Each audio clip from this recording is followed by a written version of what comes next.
This club's about winning trophies. I'm inexperienced in a lot of those things.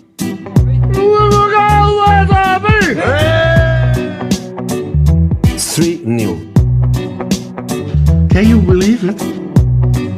Almost lost the cup and you win it. The new European champions, the treble, the dream come true for you. Oh, I can't believe it. I can't believe it. Football, bloody hell.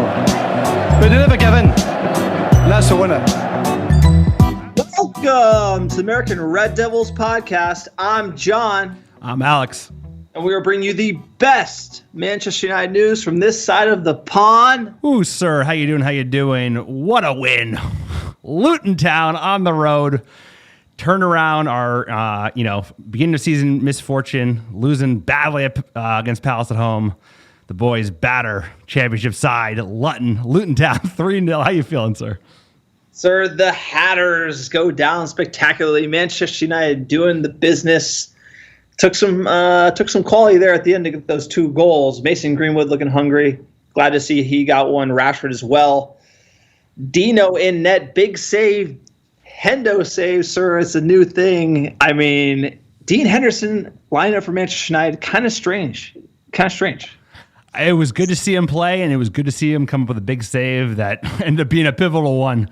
Could have been 1-1, and instead after that, it went to 2-0. So Dino with a huge save. I was doing the agenda. I was going to put Dave saves. It's not Dave making those saves anymore, sir. So he is certainly going to put some heat on the Spaniard, which is good. I think it'll fire him up. I was very happy about today. I know people are whinging, but I'm super happy. Got a result. Let's kick on. If those two goals don't go in and we squeak out 1-0, you happy? Absolutely. 3 points. Win it. It's like a championship side. I know, but it's a B squad, and it's like 10 changes from the team that played on Saturday. It wouldn't have been a pretty win, but I would take it all day.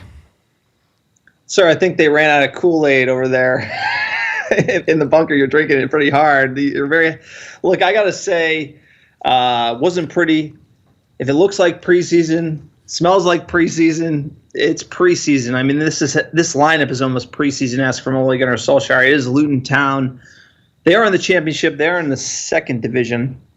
I thought too many changes personally. I thought he would try to be seeing a little more of the combinations of the starters. I thought Greenwood would feature. I thought Rashford would feature, trying to get them the goals like we talked about our lineups last week. So I was a little surprised here at Gallo starting as well. That take you by surprise? A little bit, but I'm actually excited that he went with a B squad because everybody needs minutes. The A team got their minutes, and I think there were some tired legs, so everybody's going to be relied upon this season. The A's and the B's, and a mix of the two. Some B's will turn to A's, some A's will turn to B's. But I think this was about trying out the new center back pairing for the weekend, which is Eric Bailly and Maguire. Spot on, that works. He's much better than Lindelof. The problem has been injuries. And saw Dino in net. You saw some good things there as well. Wan-Bissaka was back, so you got to see him feature B-dubs, just beast moding. I love B-dubs, like just effort. What we missed on Saturday, you had in abundance with B-dubs in this game because the boy just gives it his all. He won the penalty, and he's technically playing out of position at left back. I mean, he should be playing right back. I thought it was great to see the Spider come back in the lineup as well. So we're already talking about the lineup here. We're just getting to the match recap before the pod's even started. Before we get full into the lineup, let's take a quick moment. PSA for the pod. If you follow us, the American Red Devils, we're for fans, by fans. We got Alex in the bunker running the audio. I'm doing a remote today, sir, because we got a tight turnaround ahead of Brighton. If you want to support this small-time operation, drop a review on iTunes, 5 stars, if you will. Send a screenshot to americanreddevils@gmail.com. Check out our blog, americanreddevils.com. We have some great fan-generated content. And we have a store there. Click on store. We have some merchandise. Our new scarves are being shipped. We just got the tracking number, so they'll be here probably next week. We will get those on the store. Very excited about that. Anything else? I miss anything? You mentioned the blog. You mentioned the reviews. They do go a long way, and we are still giving out stickers, like you mentioned. If you can't afford merch, If you don't want to become a Patreon member, it's the easiest way to help us out, and we certainly do appreciate it. So thank you to all the fans out there that do what they can to support the American Red Devils. So we're for fans, we're by fans. Greatest of English football. We're breaking down this game. Luton Town versus Manchester United, sir. Absolutely. Kenilworth Road, third round of the EFL Cup. We touched on a lineup, but we're going to go through it all right now. Dean Henderson in net for Manchester United. Wan-Bissaka, Bailly, Maguire center back pairing. Williams at left back. Fred Matic midfield. Mata, Van de Beek, Lingard, Igalu. You said, is Van de Beek on the B team? You said he's B team. You said this is the B team.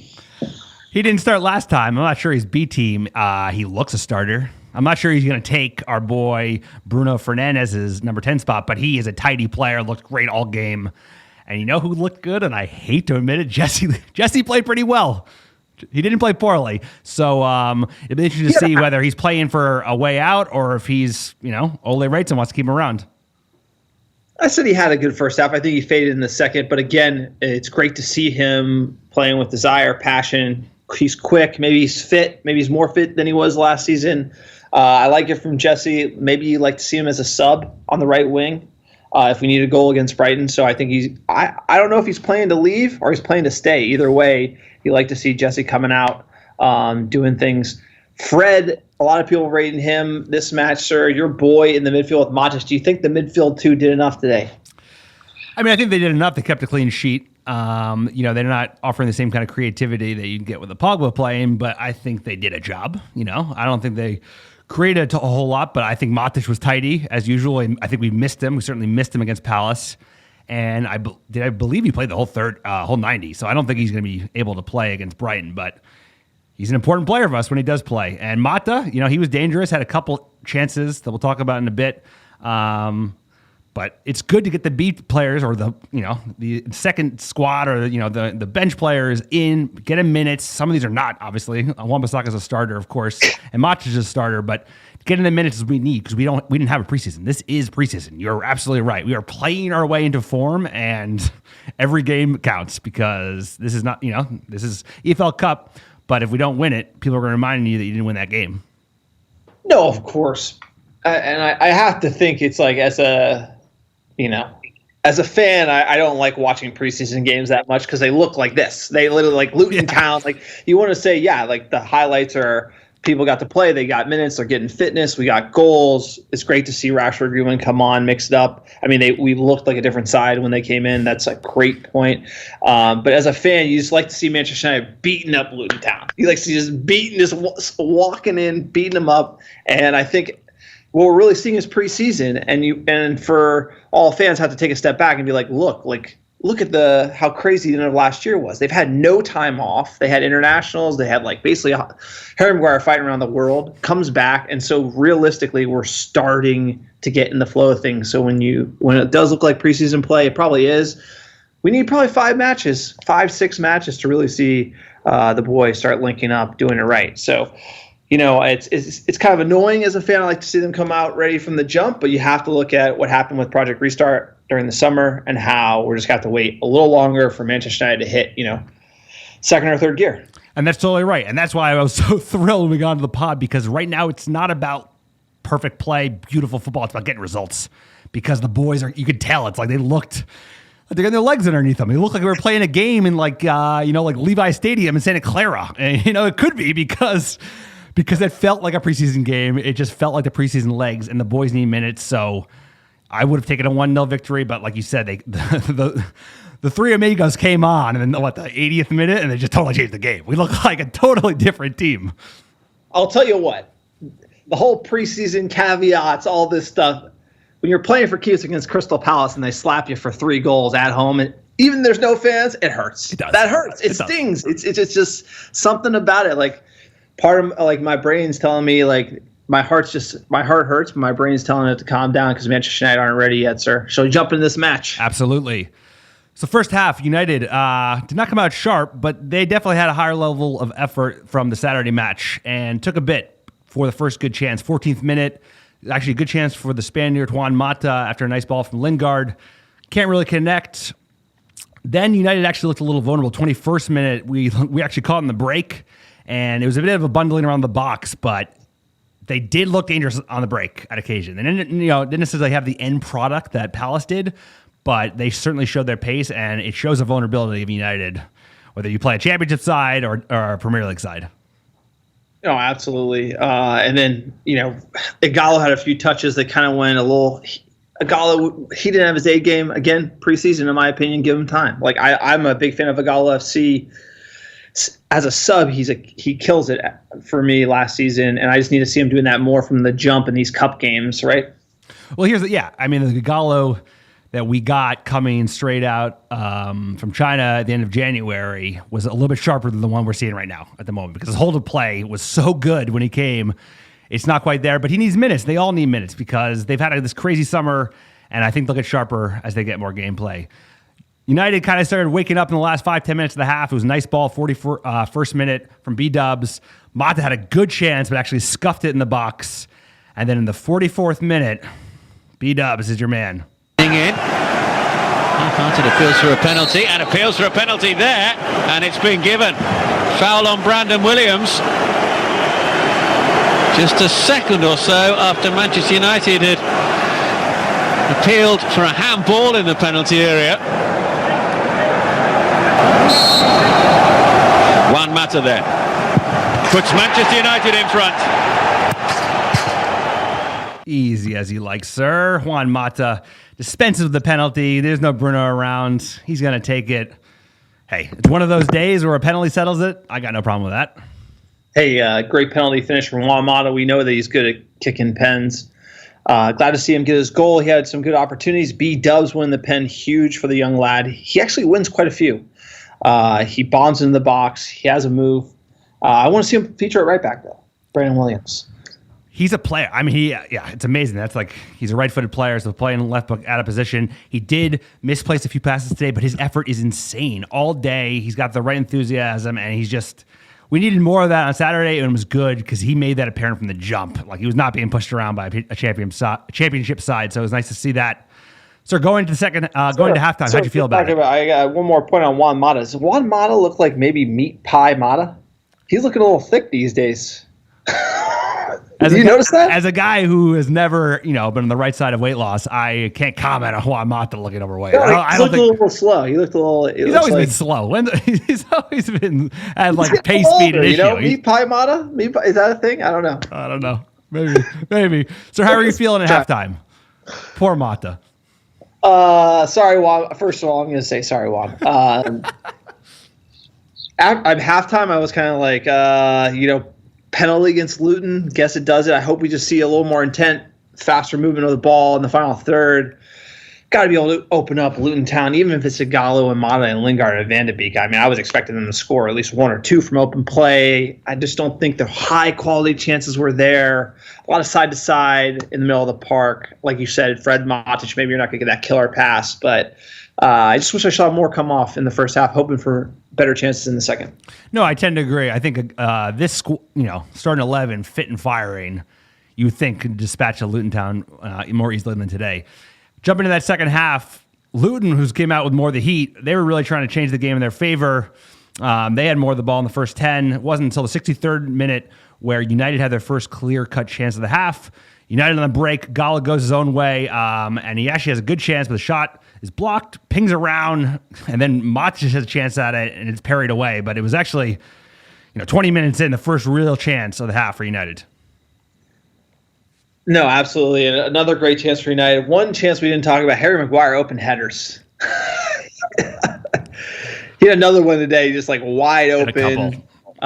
We didn't talk about that chance. But again, Harry early in the first half, he gets so many clear-cut header opportunities. It's insane. And it usually goes in the keeper. It's off speed. Harry's got to work on that heading. I mean, he could literally have 8 goals. I know.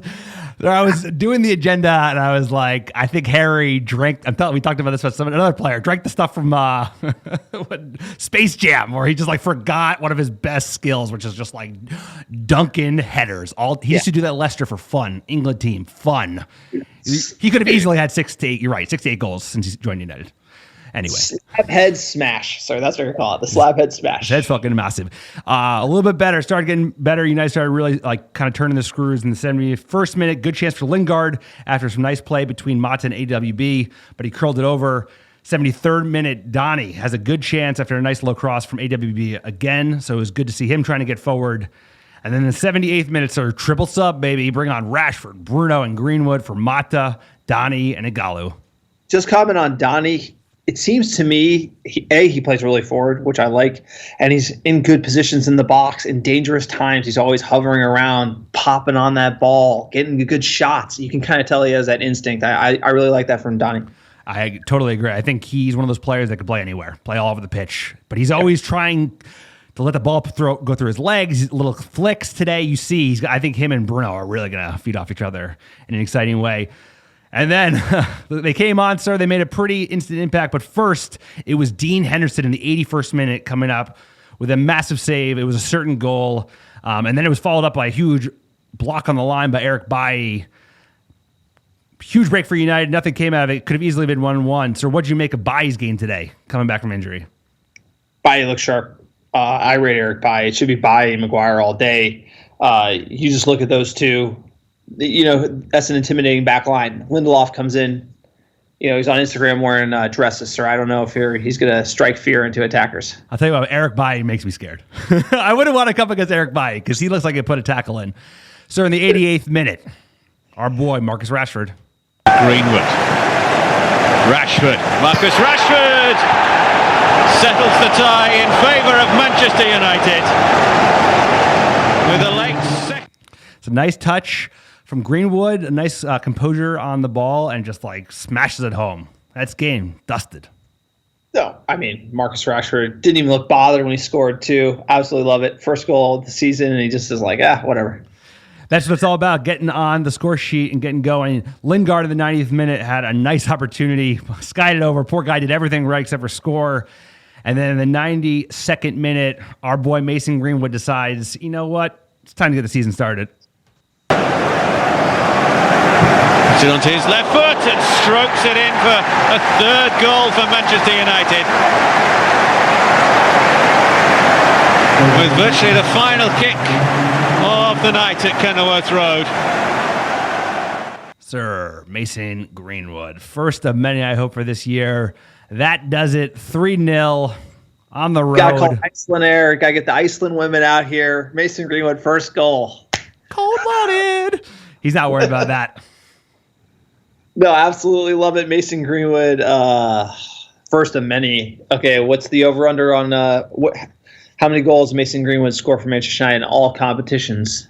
2020, 2021, sir. Tell me. I'm going to let you do. You pick the line. No, you go first, sir. You go first. I mean, stays healthy. Over 20, of course, right? I have a number. What's the number? Over 20. 28. 28. 28 goals, all competitions. You heard it here first. Sir, what's your number? 23. 23 goals. I think he'll be number one. I think he could be the number one goal scorer. I think he could be. I think he will be eventually. I think it's going to be Tony again this year, but I feel it. He's coming. He's got so much talent. You saw it. He was on for 6 minutes, and he wanted to take that guy on all day, and he's like, I'm going to get a goal. As soon as the last time he had the ball, he's like, give me the ball. Give me the ball. He's got the hunger. He's got the edge. And if he keeps his head straight and knock injuries, he's got all the talents in the world to be one of the finest players.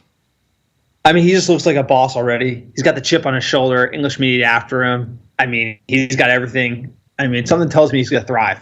Coming on, doing what he did last year. I mean, what he did last season, come on. I mean, he's probably the best. Left foot, right foot, just scoring from anywhere. Beating, the way he moves in the box. Sir, I might be bullish. I might be biased. I'm very bullish. We all are, but we all have to not put too much pressure on the lad because the sky is the limit for Mason Greenwood. So we're all excited to see what he comes up with at Manchester United.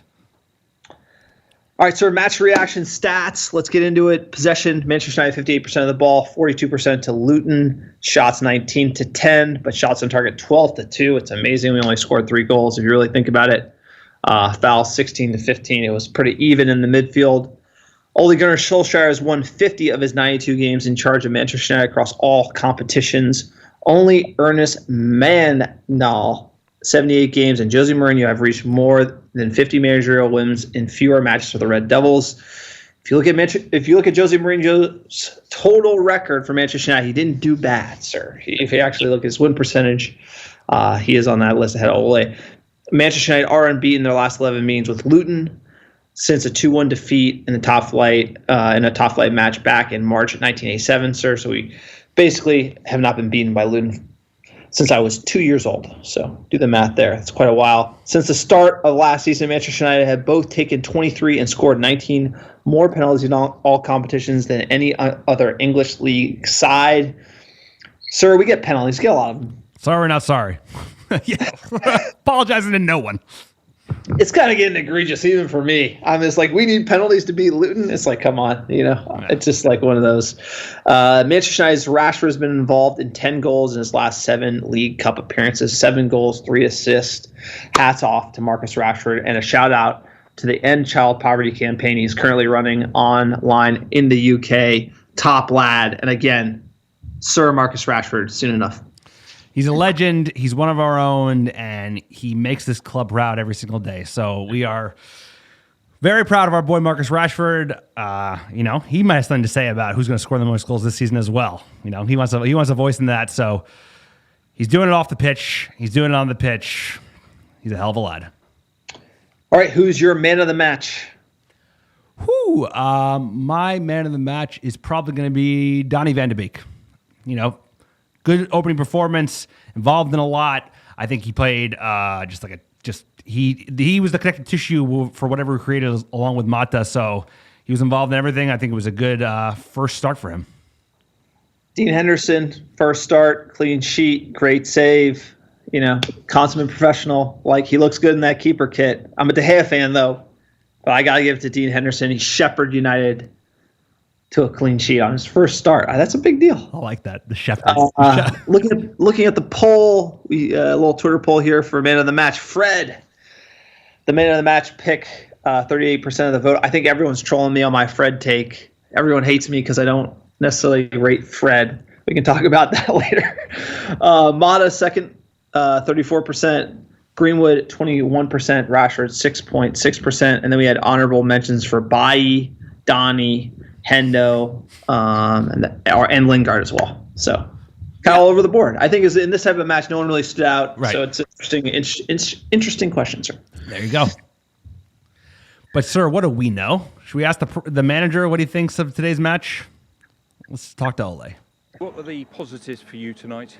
Well, going through, that's the big thing.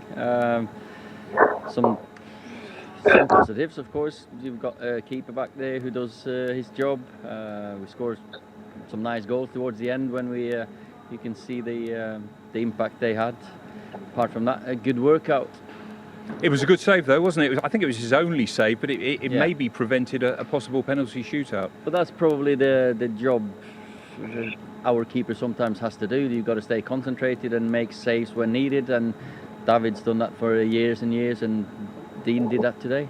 Brought on Bruno, then Rashford, and as well as Greenwood. Yeah. Was there any suggestion beforehand that you would like to have given those players and a few from Saturday a few more minutes for this game today? No, well, we'll just have to take it day by day and game by game. I didn't want to give him more than that, no, because we'll have a hard day tomorrow with them. There you go, sir. Ole saying the right things. I think he was happy with the result, things considered. Well, you can see Ole's facial expression for 80 minutes and then look after the last 10. And he looked happy, he looked delighted. I think the way he wanted to play against Luton with who he put out there didn't quite go to plan. So that might have frustrated him. Again, we were still up 1 goal. But things were shaky when Luton was pressing us, and Hendo came up with that big save. That can't be understated, right? Luton 1-1 is much different than him making that save and us coming back scoring these 2. So all in all, I think a great match, something the squad could build upon. But it really comes down to our next match against Brighton Hove Albion, sir. We're playing for keeps. 3 points at the Amex Stadium, sir. We've been there. Rainy Brighton. It's cold by the sea. They got good fish and chips, though. Very solid fish and chips. They look pretty good at the moment. I think they won over the weekend. They looked pretty promising.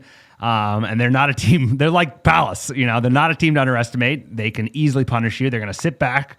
They're going to have they're going to pack the box, and then they're going to try to counter you on the break. So we know what to expect, and we need to come out with energy and cut them at the knees, sir. Cut them early. Cut them open. Yeah. One thing about Brighton, the boogeyman who always had our number, Glenn Murray, the tall, balding striker, slow as very, very slow, not very skilled because Manchester United, he scored some worldies. He has been put out on loan to Watford. So we have nothing to worry about against Brighton. Glenn Murray is gone. They've upgraded. I think they've upgraded beyond Glenn Murray. They play a little less English, a little bit faster and more direct, and more closer to the Palace team we played against. So I think they're not a team to be underestimated. We know that. But one of my favorite results of last year was that Brighton game because that has that pretty goal, that counterattack win. Not expecting that. That team was up and running and super tuned, ready to go. But we can't underestimate them because this is going to be a hard match away. The Amex is a tough place to play when it's packed to the gills.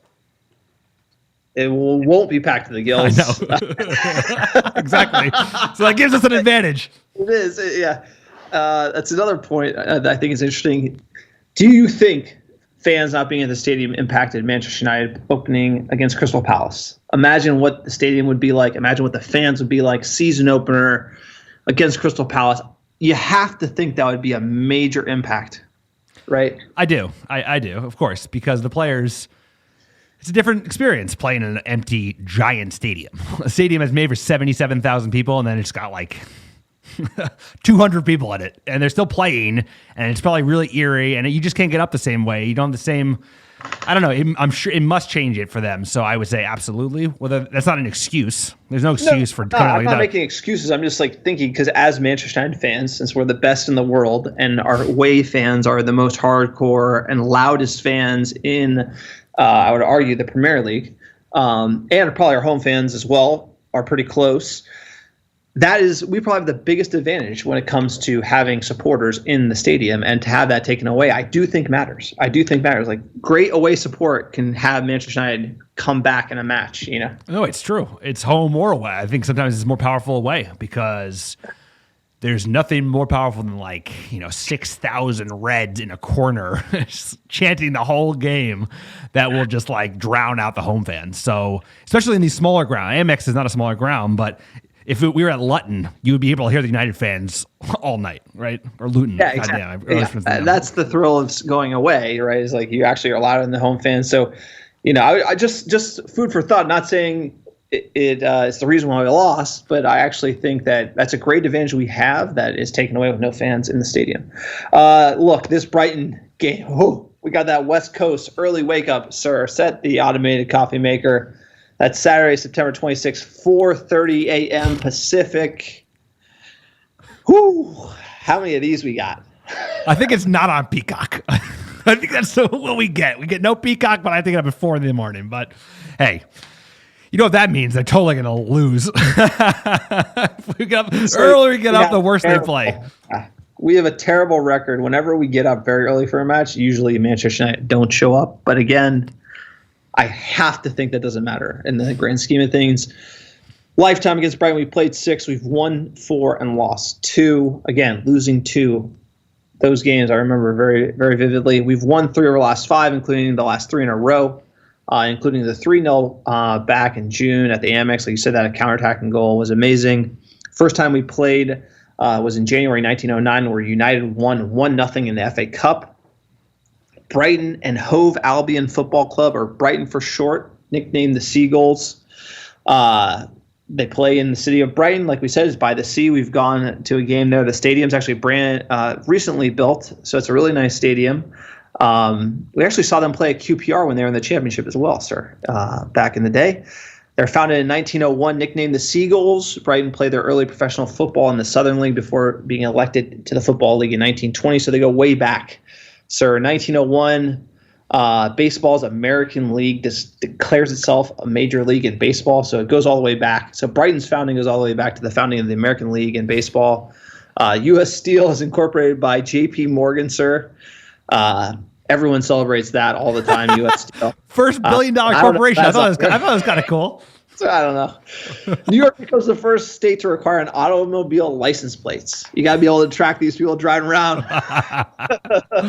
1901. Who knew? No, but I love the rich history of football in England, and even a club like Brighton dating back almost 120 years. It's impressive, and the fact they've been able to they're not a pretender, so they're a contender. They've been in the EPL ever since they've come up, and they've been doing a good job. So if you're ever down in Brighton, you should catch a match, sir. It's not far from London either. It's like a 2-hour train ride down. Pretty easy. It's a great stadium, nice town, good. Like John said, great fish and chips. Most importantly, they make great. I think it's the gravy town too. Isn't that where we had gravy at the stadium? big glass of steaming gravy. For the gravy latte, that's Watford. They might also have it available at the Amex. We'll have to look into that. No, you like the meat pie at the Amex. That was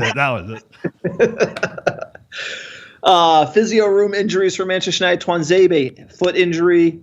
He could return in mid-October. Romero, not available selection. Apparently, we're trying to sell him bargain bin. The fact you can't sell Sergio Romero is a crime. Insane. He's an amazing keeper.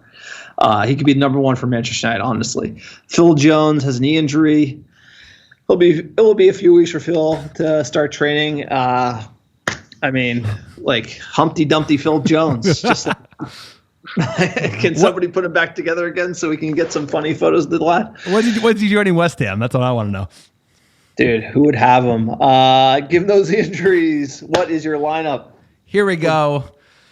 Here's my lineup. Dave Saves, you're back in net. Back four is AWB, Bailly, Maguire, Shaw. Midfield of Pogba, McTominay, even though I want Matic, but I don't think he's ready to start again. And then Bruno, and then Rashford, Martial, and Greenwood up front. Who else? That's got to be enough to beat the Seagulls down in Brighton. Before I jump into my lineup, the fact that Dean Henderson played well against Luton, does that matter for who starts against Brighton? Obviously, to me, the answer is like, no way what are you smoking? Because De Gea is number one, and until Dean Henderson outperforms him or De Gea does something bad, there's no reason to make that switch. It's almost like a quarterback switch in the United States. You got to be very delicate with how you proceed, how you deal with it. What's your thoughts there? Any chance Dean Henderson starts at Brighton? I think you answered your own question. You wouldn't do it. That makes no sense to do it right now. De Gea played well against Palace, saved the penalty, and he's got something to prove because he's pissed off because he had to retake it and then got scored on. So I think until he screws up, it's his spot, and then when he does, it's Dino's spot. And then it's Dino's spot until he screws up. And I think that's how you do it. So my opinion here is that this was rushed. That Dean Henderson should be the keeper of Sheffield United for one more year. David De Gea should definitely get the backing of one more year. We gave him the deal that made him the most expensive Premier League player a year ago. And you're going to bring in another keeper behind him. Seems like it's getting a little sloppy for me. I don't know why, but I just think, the fan says put Dino in net, make him number one, but I think he should have got another year to make sure that he's the real deal at Sheffield, right? There's no harm, no foul. He's playing in the Premier League. We get to see him every week in, week out. And then De Gea sink or swim De Gea this season for sure.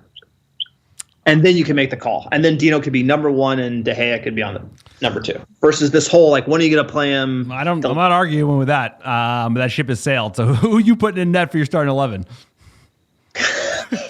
I mean, I agree, but we're Manchester United. If we second-guessed every decision that's made poorly at this club, all we would do is talk about the shit decisions this club makes. I agree, but my point is do you like having a goalkeeper controversy at your club? And the answer is no, but we have one, and then everyone's going to talk about it, and Dino's going to play well in EFL, and then everyone's going to be like, well, he should start. It's almost like you should not have the controversy until you know, and I think one more season at Sheffield and one more with De Gea, we would know. But it's not like De Gea's been on the deal for 2 years and he's not doing well. He's only been 1 year on this new bumper deal, then you bring in a keeper right behind him? I don't know. I can see it both ways, but he is the keeper now. I don't think it's controversy. It's just competition. And we need competition in the squad. He was sliding. His form was sliding in. De Gea would admit it himself. Bring in some new blood. Romero is a great backup, but you need someone who's actually like, I'm going for your spot. And Dino's going for your spot. There's something I can see both sides. I totally get your argument, but we're here today. So you starting Dino, you starting De Gea. But now we can't even sell Romero, and then we got Lee Grant. But how can we not sell Romero? He's like such a good keeper. Like he's better than Kepa. he's like a very solid keeper. He's better than Jordan Pickford. Like he's a very decent keeper. The fact that Chelsea didn't pay us like $35 million for him is insane. Like I really think that he is one of the best keepers in the world. He starts for Argentina. He's a great goalkeeper. I honestly think he could have been the Manchester United number one if De Gea didn't get the big money deal, and I wouldn't have balked at that at all. I thought he would have totally stepped in no problem. So we got three great goalkeepers and Lee Grant need a center and Lee Grant. If you're playing in manager mode, you sell one and then you buy a center back, right? My lineup, sir. Sorry, tangent. Keeper controversy. We'll cover that all season, I think.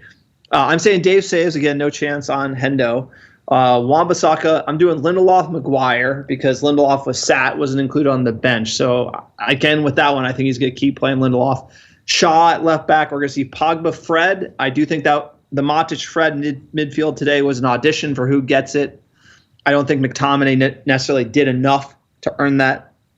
He is young, so I give him a pass. So I actually think Pogba, Fred midfield will start. Then we have Bruno, Rashford, Martial, and Greenwood. I think that's pretty straightforward. I don't think Jan James, based on what we saw against Crystal Palace, will get the start either. Makes sense, sir. I can't believe you're not starting your boy Fred. Best player starts. I would have started Matic if I could, but he's not ready to start. And you're the one who keeps talking about El Pastor, so you got a crush on him? Booking the bookies, Brighton plus 400 to win, the draw plus 260, Manchester United minus 133, sir. So, we are heavily favored to win this game. As far as who is going to score for Brighton, Malpai, I think you're going to be seeing a lot of him up front. Trossard as well. For Manchester United, Bruno Fernandes, number one to score, plus 400. I think that's just because we always get those penalties, and Bruno is our number one penalty taker. Martial, Gallo, Rashford, all at plus 450. And then right behind them, Mason Greenwood at plus 550, sir. Your boy Fred, plus 2,500. Fred, watch. What about Jesse? They are not taking odds on Jesse Lingard. Poor Jesse Lingard. I like the Mason Greenwood odds. I think he's going to start. I think he's going to score. He looks like he always has a goal in him. And the Bruno one is just smart money because United's we're always doing pen basically every other Premier League game at this point. We're getting a penalty. Yeah, no, I mean, I would be surprised if we didn't get a penalty. Sir, what is your score prediction? Got the 11. I don't think it's going to be like it was in June. I'm calling a 1-0 victory. Mason gets the goal. It's nervy stuff, but we win it. Sir, I mean, I was going to say 1-0. I'm contemplating a draw, honestly, from what I've seen. I'll go 1-1, I thought about that. I thought about the 1-1. I was like, what is this? I rarely predict. I'm usually kind of going Muppetry, like 5-0, 4-1. I'd love to see United barn burner. Hopefully, if I say draw, they'll score a lot of goals. So I love that. I'd love to see a lot of goals. Even in the last couple of minutes, it just made me so happy to see those goals today.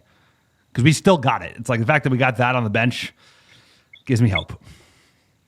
Sure, it's the Hatters. The Hatters. Perfect segue. United in the news, sir. United in the news. The fans have spoken. You guys want more Academy news. We have an update from the Academy. Manchester United teenager Shola Shortire made his debut for the U23s last week. If you haven't heard of Shola Shortire, he is a winger for Manchester United. He played in the U18s. He's 16 at the moment, plays on the left and right wing, looks absolute fire. He actually traveled to Austria with Nicky Butt during the preseason academy tour when he was only 14. He's highly rated. Again, Manchester United try to keep their academy on the hush. He looks like a young Mason Greenwood, sir. Shortire, YouTube the highlights. We'll probably blog this as well this week. But again, 16 playing with the U23s. It's amazing. It was a thing that was probably overlooked for a long time at United and We'll give them credit where credit's due. They have gotten this right in the last couple of years. It just seems to be that they're lining up a lot of exciting young talent from all around Europe. Short tire is on a list of just like apparently the next big thing, a track record of big things. So exciting to watch how how he makes the next step up. Don't want to put too much pressure on him, but we also got like Hannibal. Hannibal's ready to make a move as well. It's just there's so much talent in the academy at the moment. It's really exciting. But him and Hannibal were like a duo when they were playing U18. Now, obviously, Hannibal in the U23 is even trying to get into the first teams. But you like to see Shore Tire and Hannibal play together U18, come through U23. These are two top players. We will definitely be seeing them, early for Shore Tire, but, a year, 2 years. Like when he gets 18, that's probably when you'll start seeing him trying to break through to the first team. But he's doing great things. You love to see that in the academy. And you are right. One thing we have gotten right is the academy, sir. Manchester United, you could say the glass half full. Academy is thriving. It really is. More so than probably since, early 90s, class of 92. Just think about our squad at the moment. Mason, Rashford, McTominay, B-Dubs. It's good. And Menji's about to break through. There's even another class that's like people are saying is an even more exciting class. Now, we don't want to put that pressure on them, but it's just good. It's good way to supplement the squad, and it's a good way to let the people below, right, the kids that are still in the academy fighting, that there is a path, because we don't just say it, we actually do it. Like, look at Marcus Rashford, he's our number 10. Look at Mason Greenwood, he's our number 11. It's like you can do whatever you're capable of if you're good enough. Absolutely. Next bit of news from The Guardian, quote, "We need players." Luke Shaw, the impossible meat pie. Now he's the impossible meat pie director of football, Luke Shaw, tells Manchester United to strengthen the squad. Love this from Luke Shaw. Hitting hard here. I mean, you never see players come out. There's a lot in this, sir. They do not like players making these types of comments to the press. So, Luke Shaw, good on you. Just saying, screw it. I'm dropping it. Good for him. Good for Luke. We've been very critical of Luke when he had fitness issues. I think we gave him the credit, he earned by kicking ass last year. And good for him. He's actually calling for more competition because they're looking at a left back. He's like, bring it. We need it because the best squads have it. They're adding. They're not just sitting there waiting for the world to pass them by, which apparently is the motto at the moment with Ed Woodward. It's just like, let the transfer window happen around you.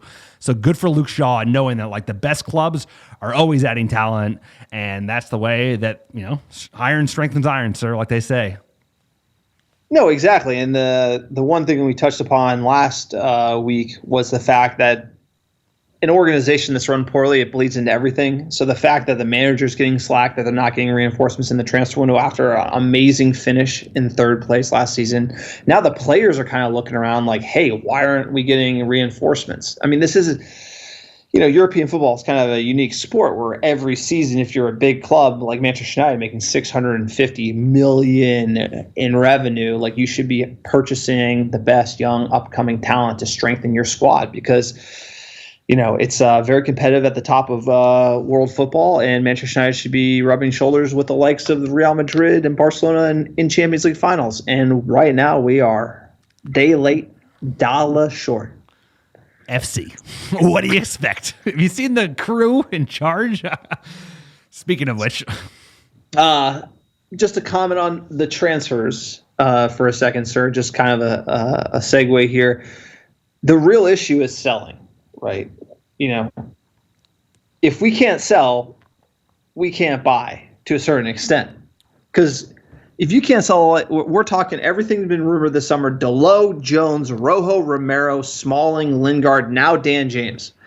Those are 7 players that are apparently up for sale at Manchester United. Why isn't anyone? So why are we getting rid of Dan James? Rojo's worth nothing. Jones is worth nothing. Romero, Smalling, Lingard, James, and Dalot. That's £75 million right there. How come we can't sell those players? That to me is insane.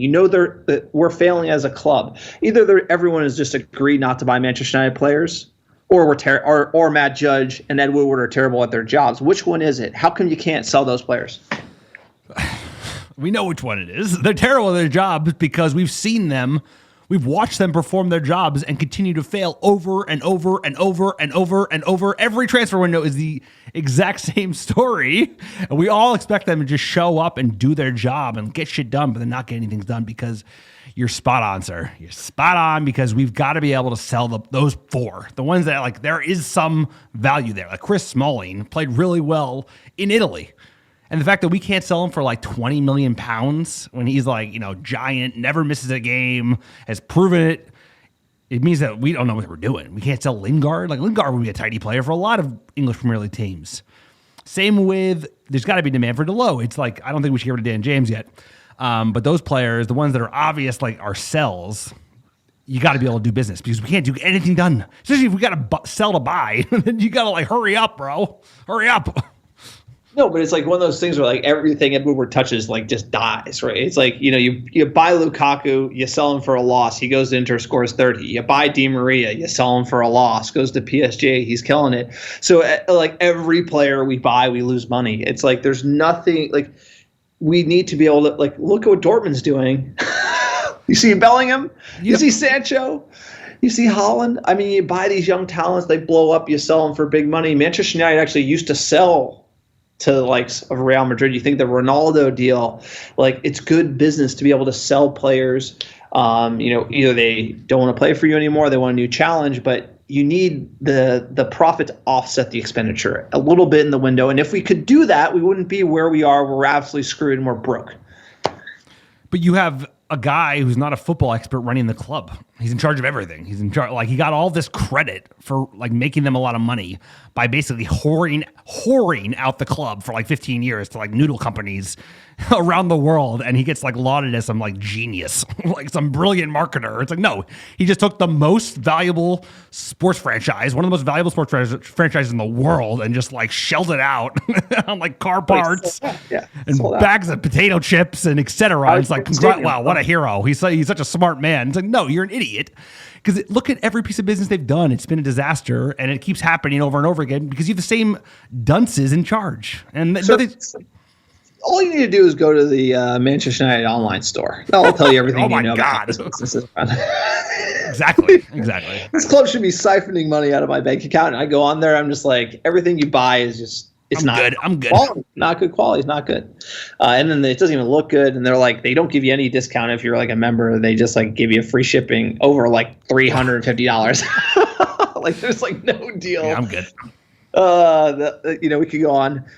Next bit of news here from the americanreddevils.com. Patrice Evra blasts Woodward and the Glazers. The title is a little misleading. He kind of went in, I think at the end of the day, he went in hard on Matt Judge. He did say a lot of things about the club as a whole, but individually, he didn't blast the Woodward and the Glazers, but he did blast the club. And I think ipso facto, quote, the club needs to stop being so arrogant, he said. There are certain people at the club right now that don't even respect Sir Alex Ferguson. I think that's Ed Woodward. No, that's the We all saw the photo from last season when they were yelling at each other. If you're yelling at Sir Alex Ferguson and not kneeling before Sir Alex Ferguson, like get the fuck out of our club. I mean, to see him like yelling at Sir Alex is just it's absolutely insanity. It's like he has lost his mind.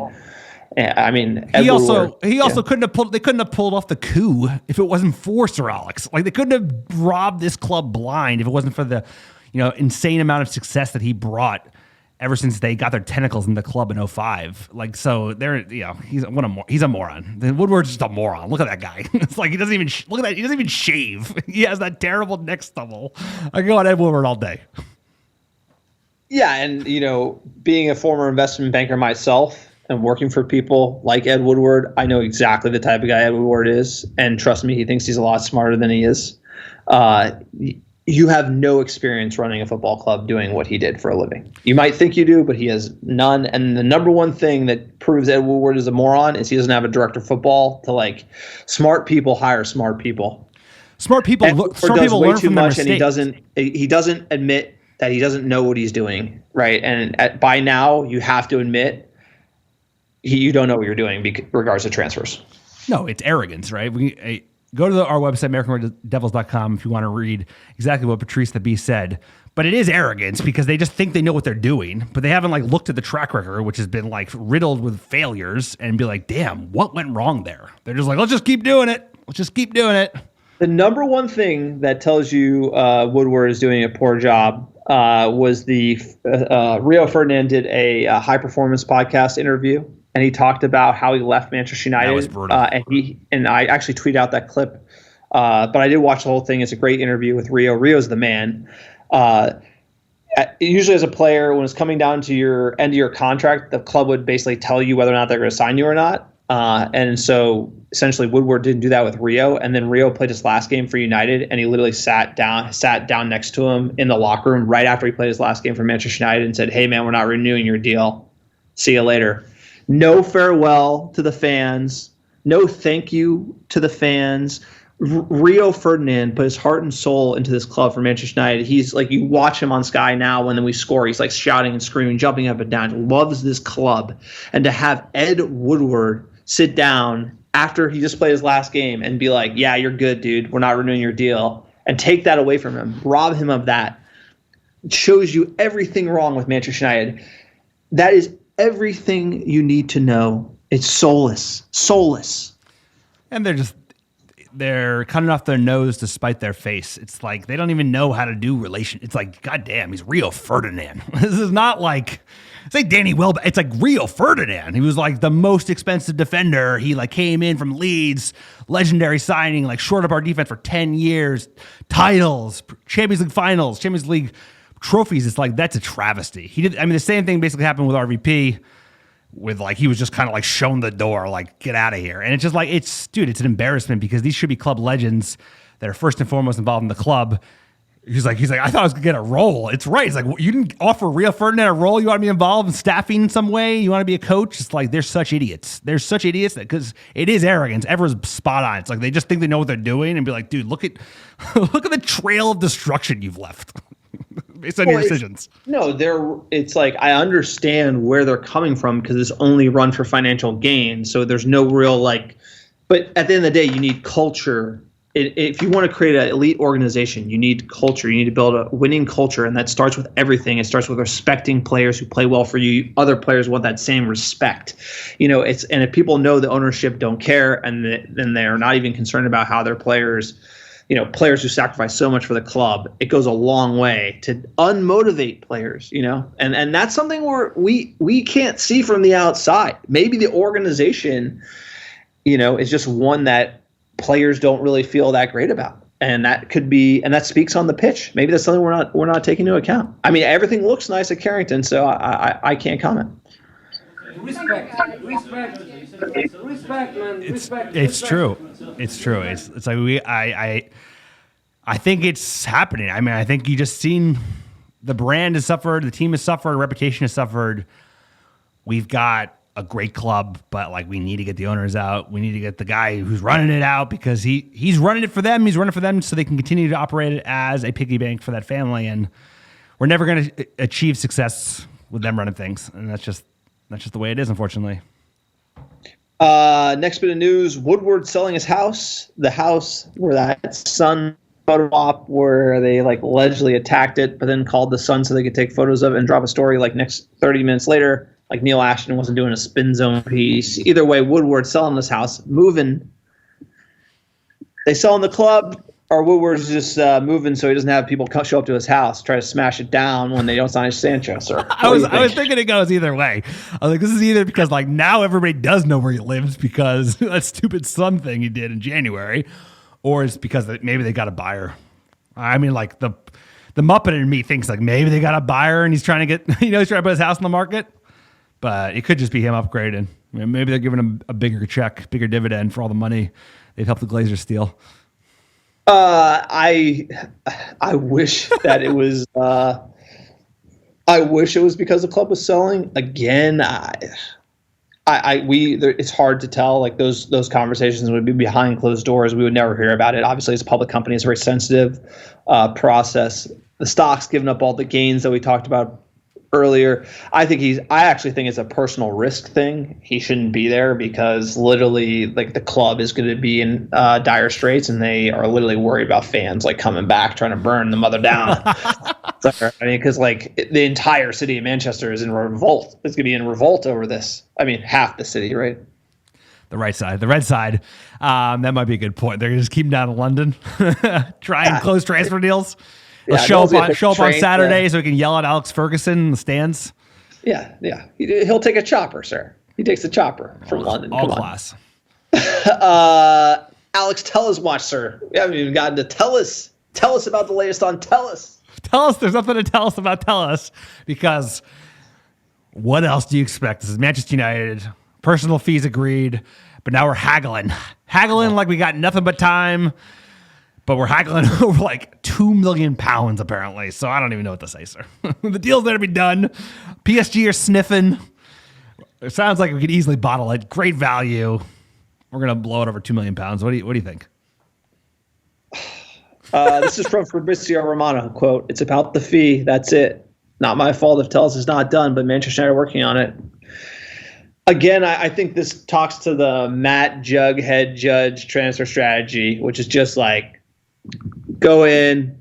How much do you want? Oh, you want 20? All right. What about like 17 and a half? What about 18? What about 19? It's just like incessant. When you're Manchester United, it's just like, it's worth it just to get the player in. The premium you pay, it's like we should act a certain way in the transfer window. Evra said it in his rant. It used to be you heard nothing in the press. We'd be very quiet.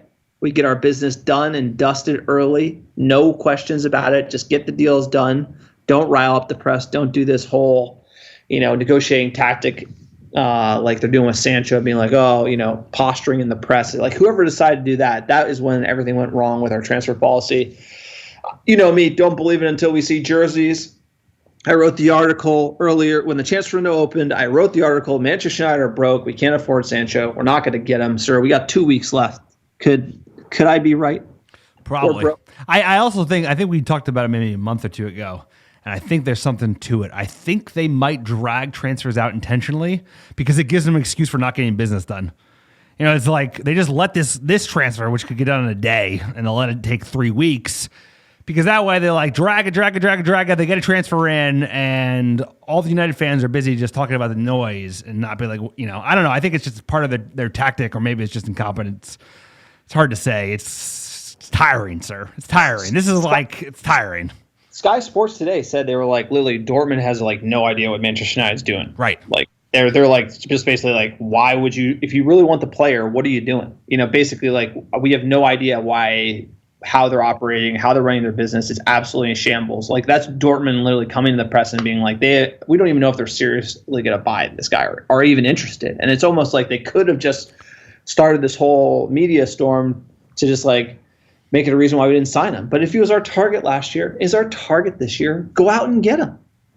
Go out and get him. The only reason why they don't sign Jadon Sancho is they're broke. Right. Because they're broke. That's the only reason. It's the only reason why they're in a cash crunch. Fans ain't coming back. That's the next article, and they're sweating it. And at the end of the day, they really can't. If you can read the Jadon Sancho article I wrote, it's a real stretch for them to afford that type of player at the moment, given how little money they left on the balance sheet at Manchester United. Okay. And what's going to make them hurt even more, coronavirus, sir, plans for fans return to sporting events called off. The PM, Boris Johnson, talked today, sir. He said, emergency press conference. Apparently cases are on the rise in the UK. Apparently pubs are open. Everyone's out hanging out at the pub in the UK. I mean, they're enjoying it. Now Corona's like starting ripping. We saw games called off. Tottenham had their game in the EFL called off. We might be seeing more of this. I hope COVID in the UK obviously gets under control because, I want fans back at Manchester United because I want us to get some money back so we can start buying players. And I don't want COVID to risk any sort of pause in the season or anything like that with the English Premier League. And we're obviously concerned about everybody's general well-being and safety, of course. But if you're going to a pub, then you're gonna, and you get it. We'll leave that be. But this is basically feels like the dagger in Sancho, right? Like, and then whatever chance there was a 5%, 10%, there is a zero. It feels like there is a 0% chance now because The Glazers were skittish before. They're skittish about American sports coming back. If they're shutting things down or there's a risk of a shutdown in the UK, there's no way they're plunking for Sancho. Yeah, and in my model, I've 50% fans back in January. I think it was 25% starting in October. That's going to 0, and then 50% in January. So you might move that to maybe 25% in January. That might even be aggressive. And even under that scenario, I don't think Sancho's happened. Manchester United had 90 million in cash. They took down the revolver. They have a lot of payables. It's really complicated. A lot of debt right now. The club needs to be sold, sir. So Edward Ward's selling his house. This whole debt issue, I could see them selling it. It's going to be a $3 billion price tag, though. I have a feeling, though, we're going to overpay for someone who's not worth overpaying for on deadline. Like some English player that we can get in installments. Like we're going to David Brooks, 65 million pounds. Like I don't care anymore, dude, honestly. It's just like play the season with the squad. I'm all about it. Play the season with the squad and, cue the Ole in, Ole out debate. Cue the Woodward out. Fighting for top 4. Fighting around the world. Fighting around the world. Like I've already seen the movie. Van de Beek and Tellis fighting for top 4. Eric Bailly makes his resurgence. Ole in, Ole out. Like everyone debating Ole this, Ole that. When really they should be talking about Ed Woodward being incompetent. It's just good. I've seen this movie, sir. I've seen it in my dreams. In my nightmares. You mean? It's hard. Hey, we won it 20 times. We won the treble. Sir, that's why you should pick up the 2021 scarf. Greatest of English football. We won it all, sir. They got all the trophies on there. Ooh, let's check in with the fan questions here, sir. Just pulling it up. Thank you for all the comments, questions, and banter on Twitter and Facebook and Instagram. At Glazers Out FC, like that handle. Quote, Jesse and Donnie look to have some good chemistry. Baye had a few rusty moments, but overall I thought his tackles and decisions were class. I like him to start a few Premier League games to see how he does. Greenwood, what more is there to say? On to Saturday, sir. Absolutely right. I thought there were some good appearances, and I liked the fact Donnie looked good. I think Baye's ready to go. A lot of positives. At Ty Kircher on Twitter, well, they're through. Thought Ole would play the starters to get him up to fitness and gel after last weekend's comments. I expect a very cohesive commanding unit come Saturday. Hashtag Glazers out. Hashtag Sat Woodward. I do like the Glazers out there. What do you think about playing the starters against Luton Town? I think you made the right choice. I think you're going to need to be able to rely on the whole squad. And we used that starting 11. We wrote it to the very end and it just did it. But we can't do that this year. So he needs to be able to use the A's, use the B's, use a mix of the two. I have no complaints with the squad he put up today. From Instagram, Josh Shea on Twitter with 3 Ys. Maguire and Baye, a way better partnership than Maguire and Lindelof. Just hope he can stay fit. So is Baye always the number 2? Is Baye always the starter, but he's just always injured? Correct. And that's when Lindelof starts? Yep. I rate Baye over Lindelof just because he has that edge, like you say. Totally. But He's a better center back. I mean, he just is because the Premier League, he has that pace. And he's strong. He's just mean mugging. He's a better center back. He just is. But the injuries, and that's why Lindelof was the de facto, is because Baye got injured last season, got injured the season before. That's the risk. At you, Bosun on Twitter, he also predicted the Crystal Palace score correctly, sir. Won that T-shirt. If you don't guess the score every time, guess the score, first time score, you can win American Red Devils T-shirt. How dare he predict a loss? The legend. I mean, like he just saw it, like he called it. He knew Donnie Van de Beek scores 1, Crystal Palace score 3. Ulrich, come on. You need to, the Manchester United need to be winning in your prediction. Might give him 2 shirts. That's so bold. The most, I would say that is like it's hot banner. Maybe you can predict the future. Maybe you can tell us if Sancho's going to come or not. He says in this tweet, quote, proof of no squad depth. Look at the impact of Mason, Rashford, and Bruno. Thought Lingard put in a shift, but doesn't create anything. Hope Baye and AWB play next match. On a different note, do you guys have a strategy for getting Bezos to buy the club, by the way? Sir, I'm a big Amazon Prime person, so maybe I can, does Amazon Prime give you direct contact to Jeff Bezos? I don't think so, but I think we have more luck with McKenzie. Because Jeff, he's like, Mackenzie's got sympathy. I mean, I don't know. I think Bezos is the wrong tree. We got to find someone. We got to find a different billionaire. I think we got to find a different billionaire that actually cares about football, maybe. I mean, what's the list of people who can buy Manchester United? It's not a long list. It's like, there's you gotta have like what, $3 billion net just to buy it. Then you gotta finance it. So if I had $3 billion and $1, I'd buy it. I know you would. I'd sleep at Old Trafford. Yeah, where else do you go? Hotel football, baby. I get a twin bed, put it in the concourse of Stratford End, sir. I sleep in the concessions. So the pod never sleeps. At Mighty Mike 2509, quote, preseason feeling, nothing too special. Van de Beek played well. Subs clearly showed the difference in our squad. We move on.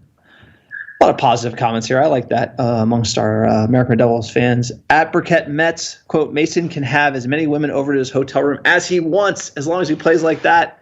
George Best would approve of both aspects. I like that. Hashtag Glazers out. Let's smash Brighton at the weekend. Cheeky support for Mason. Get him some Icelandic air. Get him in. Why not? And I like that comparison because he might just be the best talent we've produced from the academy since George Best. And if he has the same proclivity for women, hey, could be worse. Yeah, let's hope he's not as much of a booze hound. Yeah, well, that's true. At Michael72, quote, a win is a win, on to the next round. That being said, the biggest takeaway I got from the game is Bailly should be starting over Lindelof for the foreseeable future. Hashtag Blazers out. I really think everyone rating Bailly over Lindelof. And look, you got to give Lindelof a chance. One game, the first game, you can't just – it was a bad game. My biggest rip on Lindelof is it's almost like when he has a bad game, he doesn't care. You know, remember him yelling at Bruno last year when he made that real bad error? It seems like a bad attitude. You can make mistakes, but it's more of like a my bad, hang your head versus like a yell at Bruno about it or something. He seems like his character is a little off there. No, I don't know. I think it could be. I also think I think he's a third center back. He should be the third center back at the moment. I don't know if he is good enough to be a starting center back at Manchester United. Because I think he's too similar to Maguire. You know, it's like they both lack pace. He's kind of like he's not as good in the air. He's not as good of a passer. And he's not as much of a beast, but Bailly just offers like he's a yin and yang. He's like a perfect complement to Maguire because he's like such a beast. He's so beast mode, and that Lindelof and Maguire just doesn't work. It's too soft. But where Lindelof, the things Lindelof should excel at, and part of the reason why we bought him was that he could play the long ball out of the back, he can distribute, and 1v1 he can shut anyone down. Right, very good 1v1 closeout, and obviously Van Dijk's like superhero because he's got the size, he's got everything, and he can be great 1v1. Lindelof, you think he's the 1v1 guy, Maguire's the physical presence in the box, and 1v1 he's getting shook and he's not really distributing the ball. So it's like you're right. I think the spots up for grabs. I think Bailly's the man. Bailly's just more of like he'll just mess you up. He'll just mess you up, and the problem is he has like what Jones has, which is they have so much turbo they literally break themselves because they just like go in these tackles and they injure themselves. And Phil has the same thing; he just has too much. It's a little too rat, but I fingers crossed. If he stays healthy, I think he can be a top center back, one of the best center backs in the league because he is a beast and he does some kooky stuff, right? He does some wacky stuff sometimes in the back, but he's a great player. And I think the more minutes, if he can just stay healthy, my fingers crossed, please, bye. At Tyler Node, at I Node It All on Twitter, Tyler Node sending me the Fred player rating here. I appreciate Tyler Node. Fred's tighting on the ball without properly affecting the play. A useful workout on his first appearance of the season. He gets a 6. So, I said, I think the tweet I said was, tell me something Fred does. And then I got a lot of heat. So you're on the other side of it. I might be a Fred hater, so apologies to everyone who likes Fred who hates my take on him. I'm not right about everything. I'm just a fan on the couch. So, but what is the opposite view on Fred? He is the 6th most expensive Manchester United player of all time. So putting in that context, maybe I'm a little unfair on him. It's only the price tag, in my opinion. I know, and it's hard because the players are not responsible for the price tag. The clubs are. And we probably overpaid for Fred, but that's not his fault because we overpaid for Harry Maguire, and that's not his fault. But I do think there's a player there. I just think, what player we're going to get? We're not going to get a Paul Pogba. We're not getting a Bruno Fernandes. We're not getting a Conte. Well, what I'm saying, Ander Herrera or Fred. Well, come on, dude. I'm saying. You know who we I like. For free, we paid 50, what was it, 52.5 for Fred? What'd you say? Who we get for free? We let Ander Herrera go for free. Which I don't condone. That's just another bad business. Yeah, and we paid $52.5 million for Fred. So I only think my view of him is harsh because I think of the price that was paid for him and what we've gotten for that price. And if you think he's very like what I think of Fred and why we signed him from Shakhtar again, like, and I'm harsh on Lindelof too, is that he was a player who could be all over the pitch, own the entire center of the pitch. He could go back, tackle a ball, but he could play it forward. He could unleash the wing. He had that long ball pass. You know, if you look at those Champions League highlights in Shakhtar, that's what he did well. And I think for me, Fred going forward doesn't do it, right? You play in the two with Modic, you got to be making moves. You got to be opening things up with better passing. Fred, to me, does a job going back, not forward. And I think that's what he should be doing for that money. I hear you, but I do think there is a player there. I just think like we got to stick with him, and he needs minutes. And I just think that you play him, he's going to get opportunities to shine. He can't do everything, but he can do certain things pretty well if you put him in the right formation. And we did spend all that money, so we have to kind of just, I think we keep him around because you can't sell him. You're not going to make any money on him, and he still is useful. And I think he can get better. So we got to give Fred some time. But there's your devil's advocate. 6. I would still give him like a 6. I give him like a 6. 2. I don't know what you'd give. You'd probably give it 2. I give him like a 6 out of 10. I mean, I sayour him kick the ball into Jesse Lingard's back. And I've never seen that in professional football. Just like slamming a cross off your.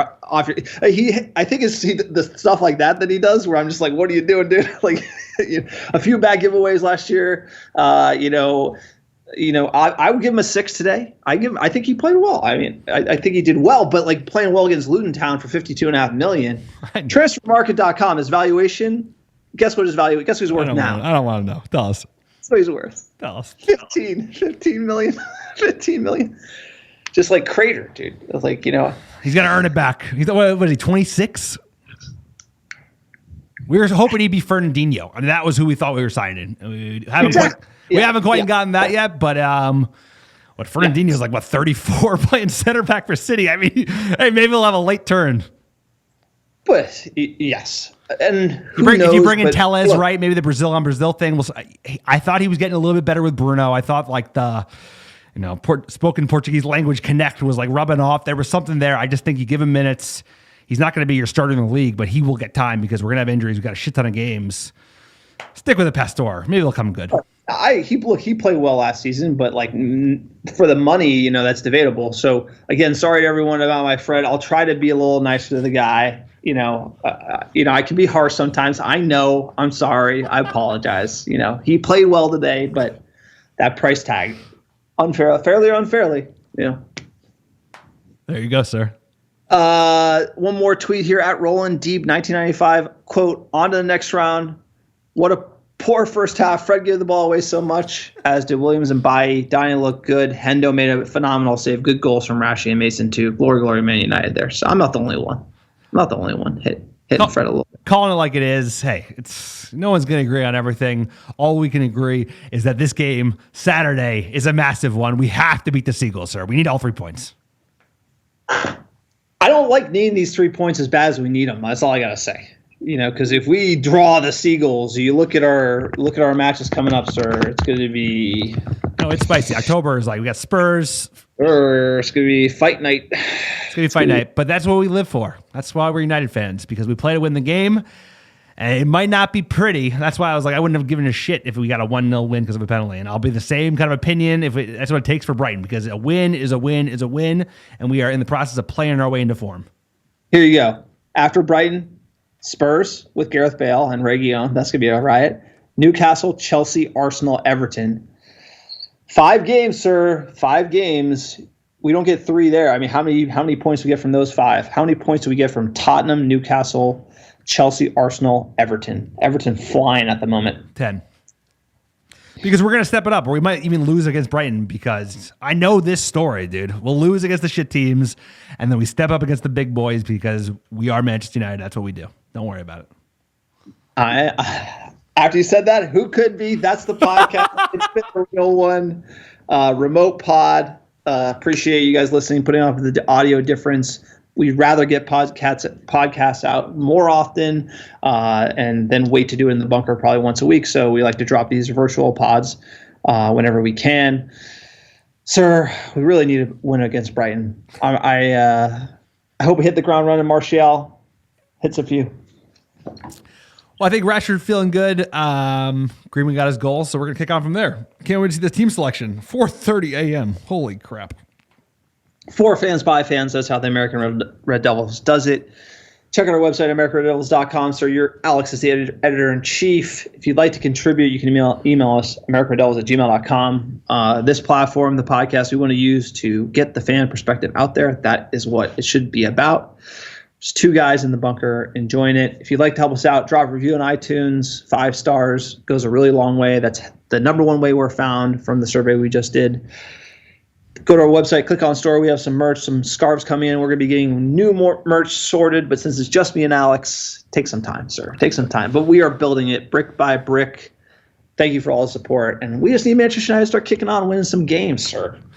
Make this a little more fun. We just need the boardroom to pull their weight, start working as hard as the American Red Devils are, because I don't take a day off all day. All I worry about is this club, baby. I love this club.